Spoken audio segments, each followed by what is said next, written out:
After leaving Munich, we drive roughly 110 kilometers north, getting surprisingly close to the Czech border.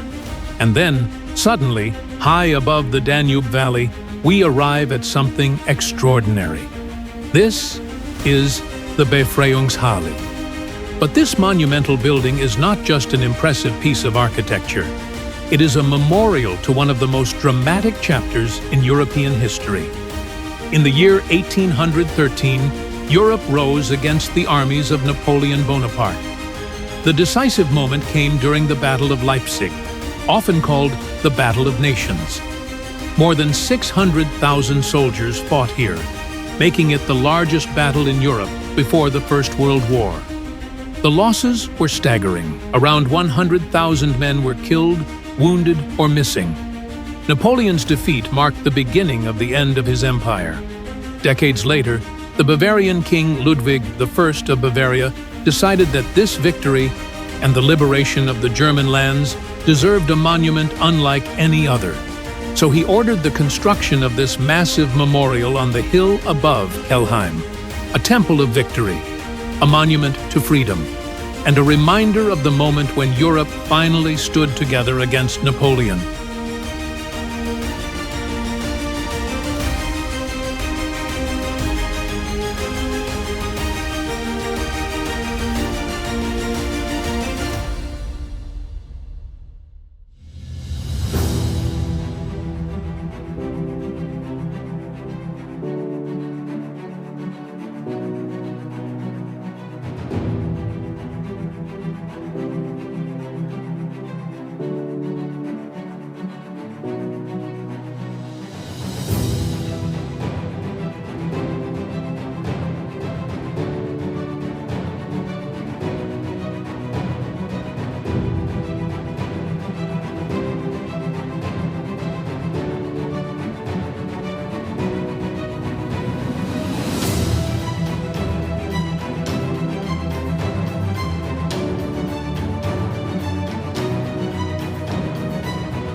The idea for this monument came from the Bavarian king Ludwig I of Bavaria. He wanted to commemorate the victory over Napoleon Bonaparte and the liberation of the German lands after the wars of 1813 to 1815. The king personally chose this hill above the town of Kelheim, where the rivers Danube and Altmühl meet. From here, the monument could be seen from far across the valley. Construction began in 1842.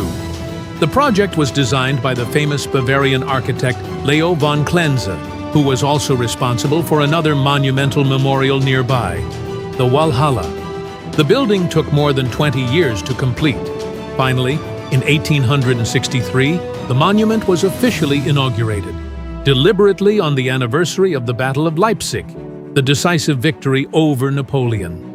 Inside the circular hall stand 34 colossal statues of winged victories, symbolizing the unity of the German states in their struggle against Napoleon.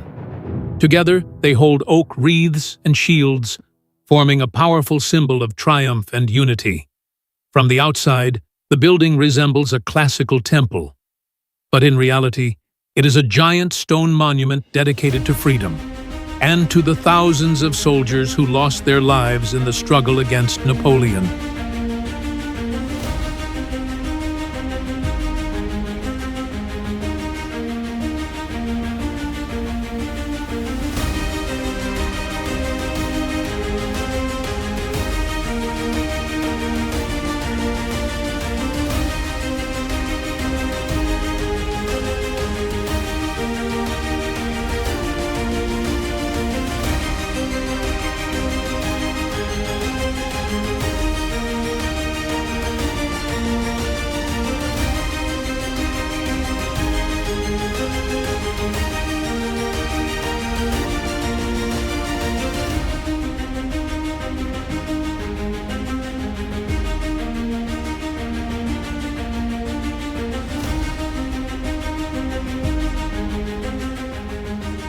High above the Danube, the Befreiungshalle still reminds visitors of a time when much of Europe stood together against Napoleon.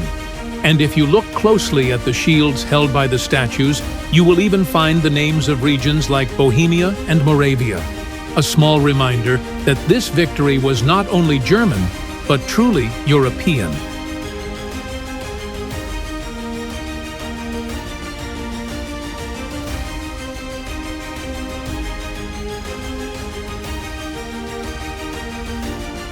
Before you leave, here are a few practical tips. The monument is accessible even for visitors with reduced mobility. There is an elevator inside the building, so reaching the upper level is possible even for wheelchair users. The last entrance is at 5:30 in the afternoon from April to October, and at 3:30 from November to March. So plan your visit accordingly. Tickets are not sold directly at the monument. You need to buy them in the small shop next to the parking lot. Do not forget this step, otherwise you will have to walk all the way back down the hill. And one more thing about the parking.